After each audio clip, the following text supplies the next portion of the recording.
Alright, here's our second video on 1920s politics. This is the return of nativism. Like a bad itch, it's back. Alright? Now, nativism in the 1920s, they basically, again, going back to the bomb, with A. Mitchell Palmer and Palmer Raids, felt that any foreign influence was actually bad, and we needed to screen these foreigners, and we needed to prevent them, everything short of building a huge wall. Okay, that was my Trump move, right? Not going to get that again. And so, let's see how they're going to try to limit immigration outside of building a wall. Now, first off, we go back to the idea of cultural superiority. WASP, which we've already talked about, white, Anglo-Saxon, Protestant, as well as Nordic. Now, in the movie The Great Gatsby, Tom actually mentions a book about the rise of the colored empire. And so there was a fear that this culture that had been dominant would subside. So one of the first things, and this is under Harding, he's going to pass the Emergency Quota Act of 1921. A quota is a number that must be met. In other words, he basically said, we're going to put 3% on the bottom of the Statue of Liberty. Everyone saw the Statue of Liberty as a symbol of freedom, but now we're basically saying, okay, only 3% can come. This was done, and naturally these quotas were not the same for every country. England and other countries where the big fear of anarchism and socialism could probably least likely come from would not do there. This actually parallels really closely with the Muslim refugee movement and the problem in Europe and America as well. You can definitely kind of synthesize or see the parallels there.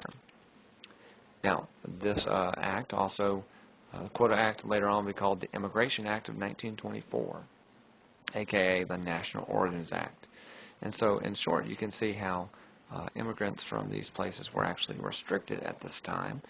Definitely you can see there in 1921, from 1911 to 1920, and then the 1921 1930, definitely there's a big change in how many people were coming there. Why? We're going to try to limit immigration to try to prevent these undesirables, these foreigners, this xenophobic time that we had going on.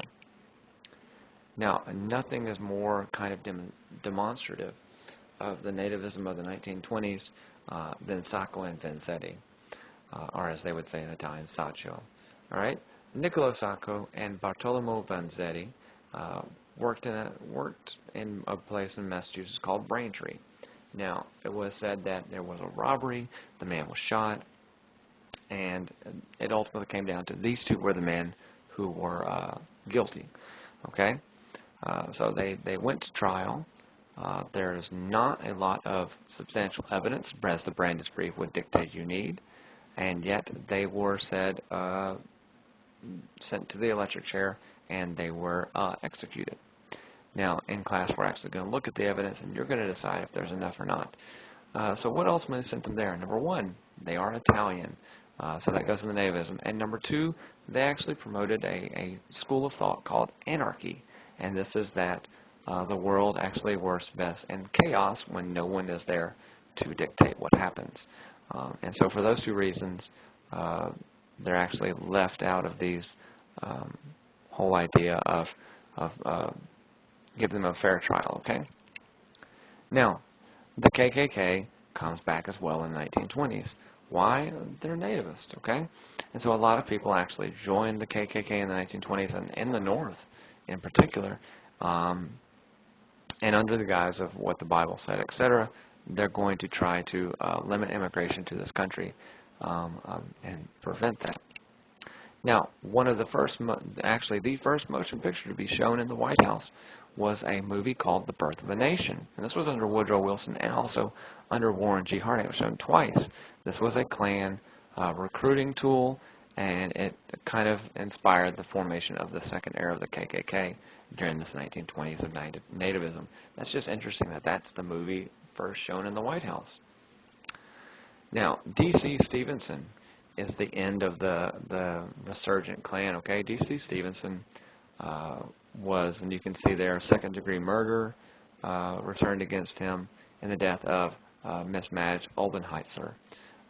And so he basically was accused of killing and other things about this Illinois woman. And so some people began to distance themselves from the Klan, saying, I don't want to be associated with that. Hating on immigrants is one thing, and killing women is another. And so they basically distance themselves and kind of move into other organizations and things of that. Now, one thing did actually happen here, and that is Americanization.